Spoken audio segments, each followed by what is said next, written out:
Hey, brothers and sisters. All right, so The Chosen, Season 2, Episode 8, the finale, was just released today around 7 p.m. Central Time. When I first tried to watch it, I had a few distractions here and there. So I was there watching it, but I also missed some details. And just to warn you, do not continue here on out if you plan on watching the episode for yourself, because I will be explaining some things that was ministered to me just watching. Because when I first tried to watch it, I had the wrong mindset. I came and I approached it in a legalistic way, or an overly critical way, because this is the word of God. Well, not the movie itself, but it's one of those things that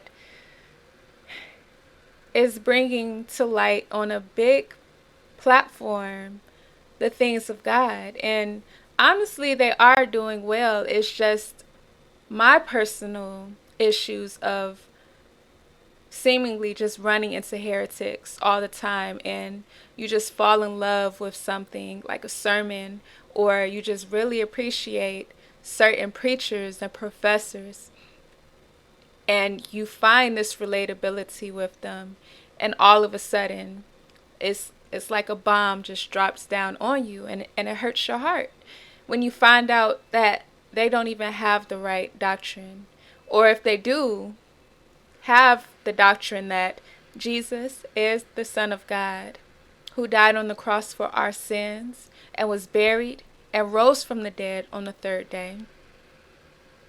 That's the gospel. And with them saying, all who believe in this gospel account, you are forever saved and sealed until the day of redemption. Basically saying and stating that eternal salvation is true, and that it is only through God, by believing in the finished work of the cross of Calvary that Jesus has done. That is the only way that salvation can come to man. It's nothing that people do to earn it or keep it. All of that is God's working. Somebody can have that, and then they turn around and they throw burdens, or like bundles of hay on your back. Like, hay may look light and fluffy and not much of a threat to you, but you keep on adding up those bundles of hay. You have to pray daily, at least 3 times a day. You have to fast on the first day of every month. You have to not eat pork. You need to observe the Sabbath day. And so many more bundles that we've heard through Christianity, that we've heard through religion. And it's like, it's just difficult. And like a slim to none, seemingly, chance of running into somebody who has such a great influence on the supporters and viewers. And only to find that, oh, they don't even, like their lordship people, or whatever the case may be. So, yeah, I have one foot in and one foot out. But, like, even so, like, wherever the production stands, or whatever the case may be, I know that I still have the sun glasses on, knowing that the Son, Jesus Christ, has paid off the sin debt of mankind and has reconciled us to God through his shed blood. And that when he died, he did not stay in that grave. He did not stay buried. He rose from the dead, and later on ascending up to the third heaven, being seated on the right hand of our Heavenly Father. So, with that being said, I am going to get into this episode, the finale. Now, we all have our expectations, like, or we speculate trying to figure out, oh, what's going to happen, and sometimes when we expect too much of something, we end up disappointing ourselves. So to speak. I don't know what I was expecting. Okay, one thing I was expecting was, and I warned you before, this episode is very, very revealing. So if you plan on watching, you don't have to stay here and listen to me babble. You can watch the episode and then come back and say, yeah, and share your points or what you've seen through your sunglasses, your grace goggles, as one of our brothers in Christ say. And you can just add on to what you've picked up on, what you've noticed, and so on. Okay, so I think I want to start right here. And as you can see, this is Matthew. All right, so I'm trying to see if there's anything in the beginning that made me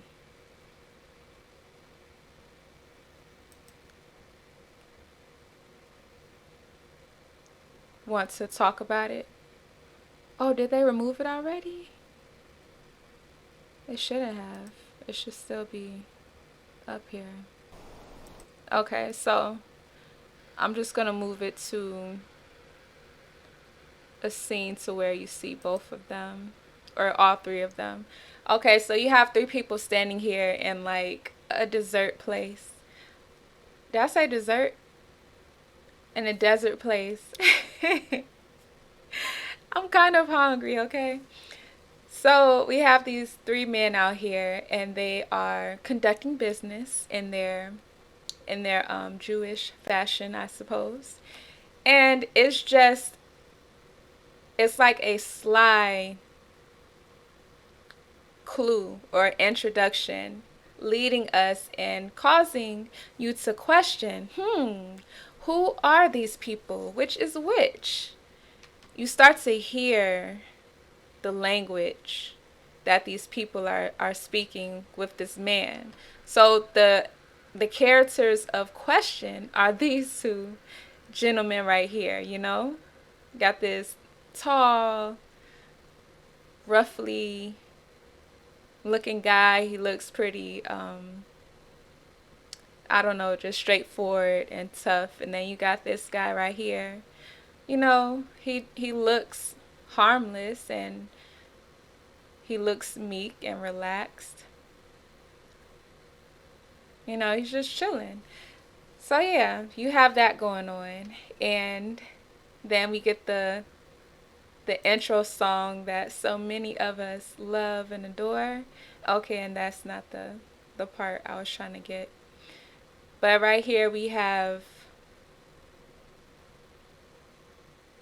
the disciples. They're preparing for the day. They're preparing for the sermon. And you know, the guys, they're talking amongst each other. And then you have Mary Magdalene and to stop Rama. dwelling on.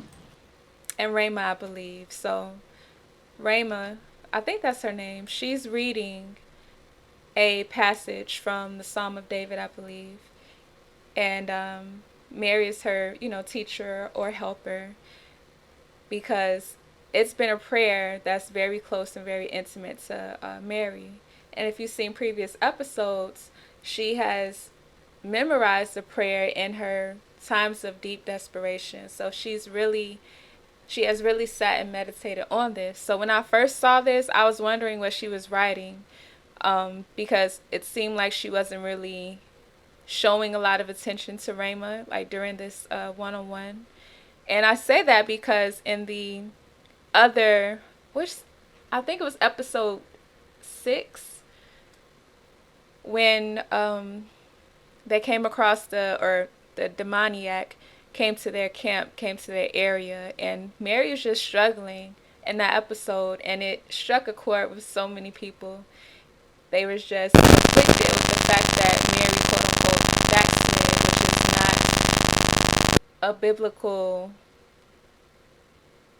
matter in regards to our salvation. It's like no matter how deep down you get into your pit, even with you being saved, no matter how deep you go down, you will be uplifted, you will be picked up, and your conscience will be renewed and cleared from the guilt and the heaviness from your personal struggles. So, yeah, it doesn't matter if you fall into that pit as a believer because you're saved, you're good. Like nothing can happen to you to where God is just going to disappear or you end up losing God or God loses you. Like that's impossible. God will never give anything less than his own continence. And we know that his continence is everlasting, it's eternal, it's abundant. And you get the picture. So she's writing little, I forgot what Jesus called them, but basically like little flyers for letting people know that this sermon is about to happen, the Sermon on the Mount. So that's what she was doing. And then we go over to a scene with Mary and the Ethiopian woman, and this is Mary, the mother of Jesus Christ, of course. And they're just having a small talk. I really didn't. Well, the Ethiopian woman, she was basically thanking Mother Mary. Why did I say Mother Mary? She was thanking. I'm not Catholic, y'all. I promise you. She was thanking Mary, Miss Mary, Mama Mary. She was thanking her for the kindness and warmth that she received from these ladies. So she has been, I believe she's now just an addition to the women troop. Like, because there were women followers. And then Thomas comes. Oh, wow. So this will be doubting Thomas, huh? I think there's only one Thomas as far as the disciples, but he comes with apricots for, the women. And they're just having a little small talk. Nothing really stood out to me here. Just kind of, for me, just kind of introducing her more to the environment of the disciple. Oh, okay, yeah. It's really an introduction to her seeing what these disciples are like, day by day. And they show a clip to where the disciples are arguing with each other. And Thomas described it like, well, that's love. And she's like, it doesn't look like love to me. And he's basically describing how people want so badly and the disciples in context, they want to so badly follow the rabbi to where they want to make sure everything is perfect. And that's how we are. And a lot of the times, like religion and all of these profiters, Profiters, a lot of these kinds of people, they take advantage of that natural fleshy desire to want to perform, on God's behalf and to find favor in God's eyes and to be the best. So that's what the disciples right now, they've been struggling with that for a while. Like imagine you have all of these different backgrounds. I mean they're Jew. So they have that in common. Well, the disciples at least. And yeah. So they have these different backgrounds. Like you have Matthew, the tax collector. You have Simon Peter with the stuff he was in. You have the zealot. You have all of these different characters and personalities, and they're being brought together they really have no idea what's going on. They're just going with the flow. Like things seem disorganized. It seems like they have little food.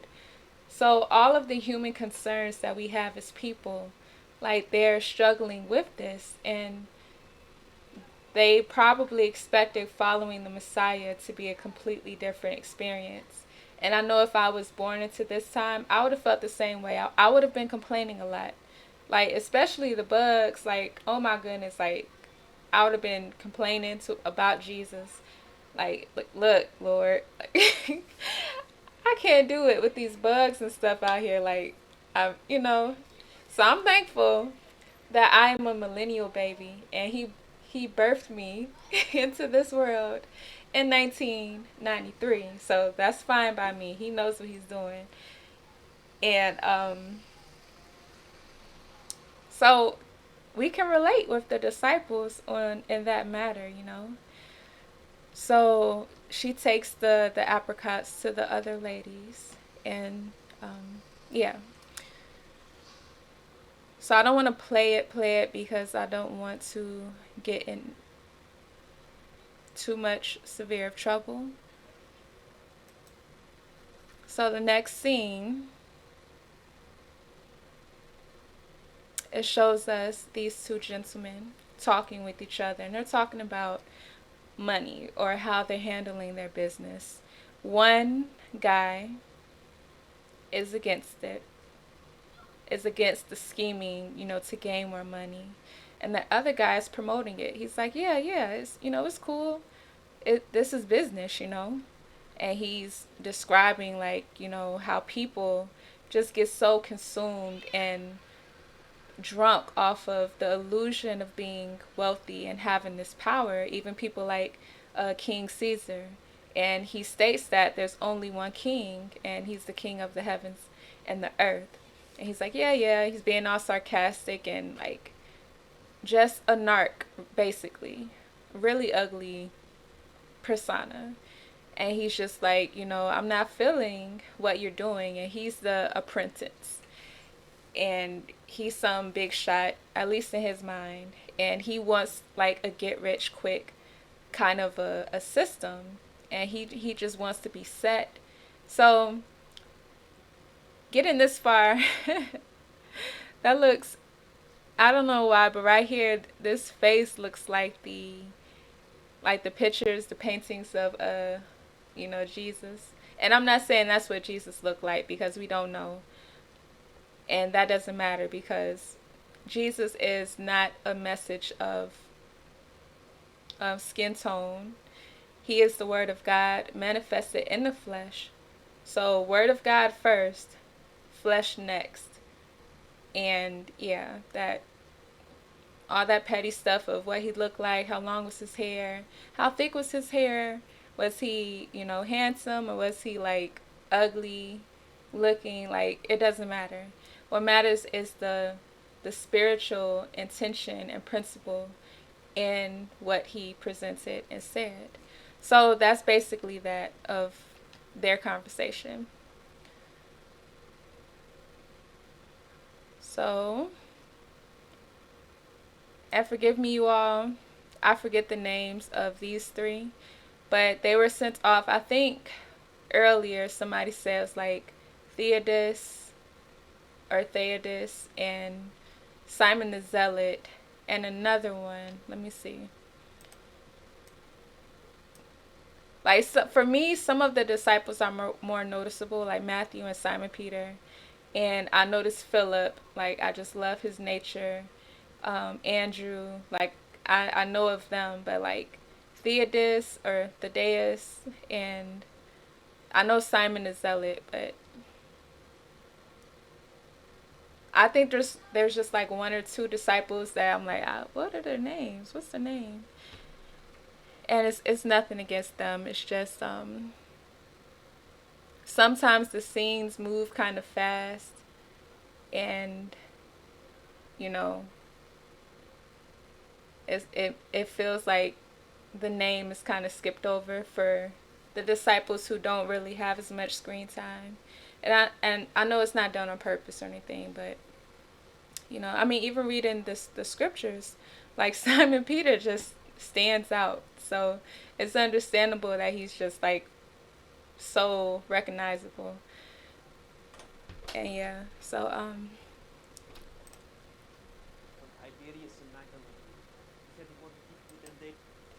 okay, so these three disciples, they are traveling to find a spot for the sermon to be taught on, and they come across a woman, and she's like, basically, get out of here, and they're talking and they're speculating of how everything is going to go down.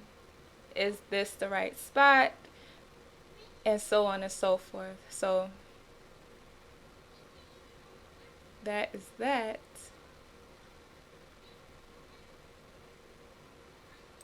Okay, let me see what the next scene is. Okay, so the next scene following is showing us some Pharisees. And basically, just like earlier, of how Thomas was telling the Ethiopian woman how there's all of these different types of people that Jesus has called to be, disciples. Basically, the Pharisees are speaking on the blasphemy and the accusations, the issues that they have against Jesus. Like here comes this, man from, um, here comes this Nazarene. I said that wrong. Here comes this guy from Nazareth. And he has women in his group, which is like don't you dare have a woman a part of your crew. Like that's just a big no. So this Jesus guy has women in his movement. He has a zealot. He has a tax collector, and the list goes on. They just keep adding on to all of the great, all of the wrongs basically Jesus is doing. So they're just showing and sharing their offenses, and they're basically trying to catch Jesus in the act and go against him, of course. So, and I wanted to point out with this scene, I love the attention to detail that they have in here, the curtains, like all of this. I don't know if it's Jewish, really. Like I don't know what their customs look like and all of that, but I just love it. The canisters or whatever you would call this stuff, like that's beautiful. The artwork, the cabins, the curtains, like it looks wealthy in here. They look how they dress. And a lot of the times that's what we as people are drawn to when it comes to who we allow to influence us. More likely than not, it's like we're not really going to be drawn to somebody who is dressed in like sackcloth, or or maybe you are because it looks different and unique, but people, we're like, ooh, shiny, like we're drawn to stuff like that glistens and gleams, and you hear that background angelic voice like ah, when you see something that just totally catches your eye. So having Jesus and his appearance not being comely, not being so shiny and glistening, like he was plain. We would probably walk right by him, you know, if if we were to be back in that time. We probably would not have said like, oh yeah, that's Jesus right there, until after, hearing hearing him talk. And then you get that revelation as, Simon Peter did. So here, I love this scene between Jesus and Matthew. And what they're doing, he's writing, he's making records of what's going on. Jesus has him following nearby him. And I just appreciate this moment because it shows us how close we are in fellowship of godly matters. We're right there being given downloads of food, of information, and of a perspective that we don't see right on. And when you talk things out with people, and more so with God, it's like he brings you to a point of like, oh, I see, I get it, wow. And it's like when he's asking you questions and stuff, it's not because he doesn't know the answer to it. It's for us to get into our like critical thinking, so to speak, and not in a way to where we're like ripping our hair out trying to figure out what's going on. It's just in the sense of looking and just sharing how we feel in that moment.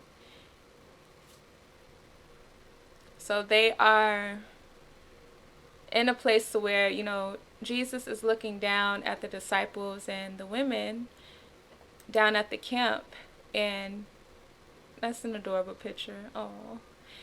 And Jesus describes people like to the T. And I'm saying, I know this ain't Jesus, okay, so relax. But for the sake of this context of this film, of this project, this is Jesus. And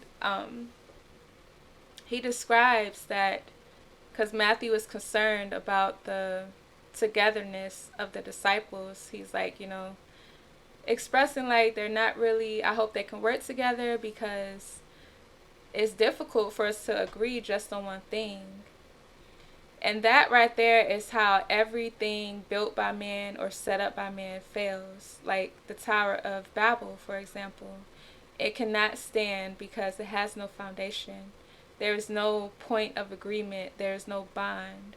But when all things are brought together in Christ Jesus, reconciled unto God, this right here is your foundation, your anchor, your shield, your buckler, your chief cornerstone.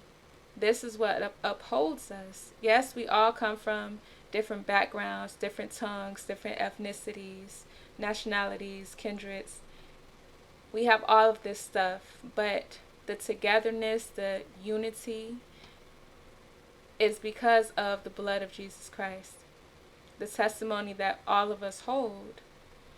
Some of us are shoulders and some of us are in this like, imagine, like our cells, like our human cells, CELL, and there's so many of them, but they make up our whole body. So we can think of ourselves as small as that, and just look at like the stature of Jesus. And it's like, he's the head, and then there's the rest of us who has been born, who has been brought into this fellowship of incorruptible treasure and wealth and substance. So he's looking down at the disciples and the women, and they're about to post the flyers for the sermon, around the area for people to come. And he describes how, well, when people like that come together, it's, some are skeptical, and he just worded that like so perfectly, just describing us like he wasn't upset that there's a disagreement because he knows and he understands the worries and concerns we have as people, and because we don't know everything. And it's like you're joined with these complete strangers and you're on this journey and you don't know their intentions. You don't really know too much about them. So you have these moments of dishonesty or not trusting and skepticism and pointing fingers at the next one. Like, why are you even here? Like, you're a thief or you're a zealot, and, you used to, sleep around with men, and, all of these weaknesses. So it's very easy for people to just plow over each other because all of us have been hurt and are hurt. So hurt people hurt people. We're all hurt, so that's what we do, whether intentionally or unintentionally. It happens.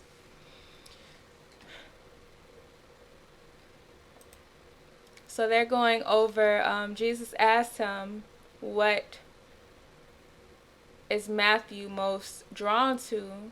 And when it comes to what has been written already, and Matthew says that he's drawn or interested in his genealogy or like his background story, like his how he was raised, basically how he was brought up. And then Jesus asks him like what sticks out to him or what concerns him, and then Matthew starts to point out the scriptures that are so controversial, like if you're like he mentioned how if a man looks at a woman with lust, he is an adulterer, and he's like, well, that makes all of us adulterers. And he's pulling out all of these heavy, because he calls them, he's looking at what he's written down by the inspiration of God, and he's like, mathematically, he's like, there's a lot of bad news. Like, I don't see any good news. So, and that's beautiful because everything concerning man is bad news. Like, we have failed miserably and we're just drowning in a cesspool. And he's pointing out these scriptures that are so heavy in the book of Matthew that people will take and weaponize against you, bringing you into bondage, bringing you to a heavy state of mind where you feel guilty and, unworthy, and all of these terrible feelings that God did not intend for you to bear on your own back. He is the burden bearer, meaning he is the strong ox. He takes on the heavy load, and he is the one who has carried that load to the cross and has buried it. And he rose, showing us that weight has been done away with. That weight is no longer present. He's taking care of that. So just come to him and explain to him how you're feeling. Show him what really sticks out to you. So this is like what we do when we read the Bible. There's certain parts that really stick out to us, and I feel like that really relates when we're going through a season, with certain seasons. So if I'm going through a hardship, there's going to be certain passages that just stick out to me in that moment, because that is what I need to hear from God to really bring me back into realization that he is our good shepherd, and he is right there with us, being that voice of, I have you, I'm right here, I love you. I am the one who will preserve you to the end. So this is just deep. I really love that episode. This scene right here.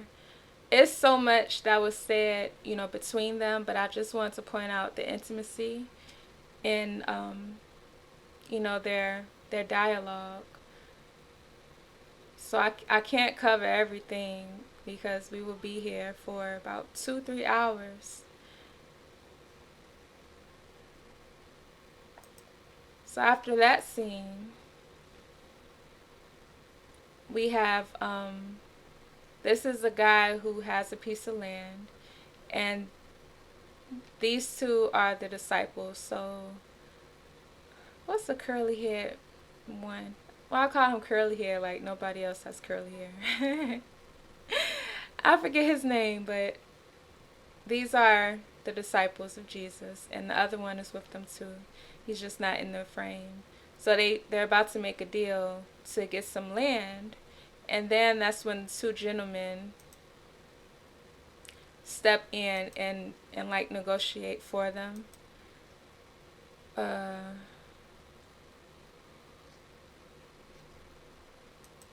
them What? right here. They are there, and they helped the three disciples who was looking for the land earlier. They helped them to land that deal for the Sermon on the Mount. And after they helped them to get that deal, they disappeared. So more of a mystery kind of a thing right there. And go to the next scene. So this is just showing the disciples and the women going about the area and posting up the flyers for people to be informed of what's about to, take place. So that's that. What scene is this? Need to rest for tomorrow and go meet the other. Okay, so more preparation before the sermon. And right here, again, we see the weakness of the women of the disciples. And there's tension, and that's understandable. They don't know if anybody's going to show up. Then Mary's worried that everyone will show up. Some are worried about hecklers, the people who will come and, just start chaos and drama. It's so many worries and concerns, and they're expressing that. So, yeah, it's tension right there.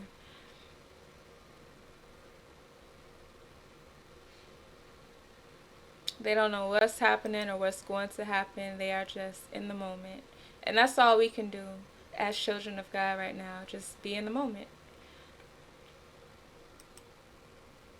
All right, this is another scene that a lot of people loved, and I saw comments saying that they cried on this part. So this is where Matthew is seen writing. I'm sorry, I don't know if I'm enunciating how I need to. I am tired. This is where Matthew is writing the Beatitudes, or I think that's how you say it. But the blessed are those who are poor in spirit. And it's beautiful how when he's saying each of the Beatitudes or Beatides, I don't know. When he's saying each of it, there's like flashbacks of showing each disciple, like, blessed are the poor in spirit, and then it'll show one of the disciples or two of them in that frame. And it's kind of like a recap of what we've seen previously, because this is the final episode of season 2. So I love that it's kind of like it's just giving us a image of where God is coming from and how he sees us in our flaws. Like, he knows that we're poor in spirit and meek and etc. But also, this was to the Jewish multitude. So at the end of the day, that was to, the Israelites. We can, though, take the principle behind, out of it, and seeing that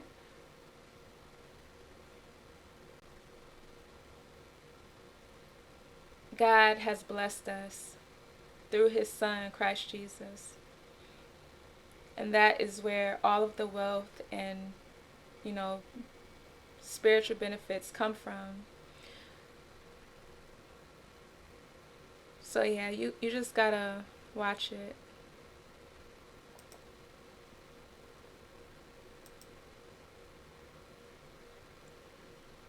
So everybody's gathering, they're meeting some people in a crowd. Simon sees his wife. Simon keeps coming to see if Jesus is ready. And they welcome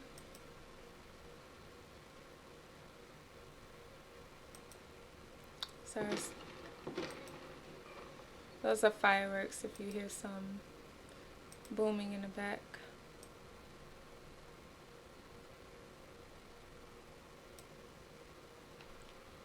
And then this guy joins and he introduces himself. Ah, good work. I'm Simon. Judas. Simon just, oh my goodness. He is he is a hoot.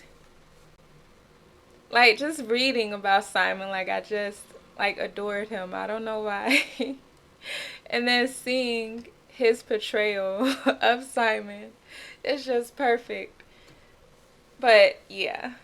So that is the big jaw dropper.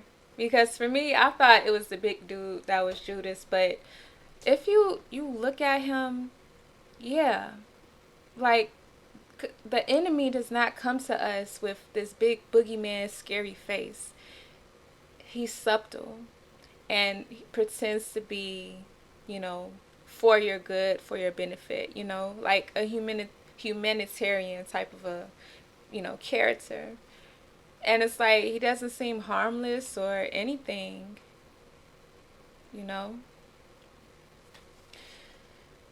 So, the ending scene just shows Jesus stepping out onto the stage and all of the people standing before him. So, yeah, I would love to hear what you all thought about this final episode. And I just did a brief, not, it wasn't really brief. I just did a sweep over, just really broad and generic, overlook, but you will still get much more out of the episode when you turn around and actually watch it. But I was surprised about Judas, but it makes sense that he had Judas look like that because I imagine Judas being a big, like the other guy that was with him, this big, scruffy, ruffly guy with this ugly nature and attitude about him. But this Judas, he's just so subtle and just adorable. And those eyes, oh my goodness. Like you look at those eyes and you just won't even think that, he's a thief or anything. So it's always, not always, but a lot of the times the most charming and beautiful looking people are the ones that has the influence of our adversary. So we cannot judge each other off of outwardly apparel. Like, the Pharisees, they dressed the part, they look fabulous. But their inner man was not conscious of the Messiah. They did not believe. They wanted to see. They wanted to see something, see signs, and so on and so forth. And yet you have someone like Jesus who did not look like much, and he came from a poor background. Jesus had no house. Jesus barely had, anything going from him, like physically, naturally wise. He just looked plain. Like who? What? Messiah, the King of Kings and the Lord of Lords. Him? So I just love the way all of this works. So, okay, I'm going to end it right here, and I will see you all sooner or later.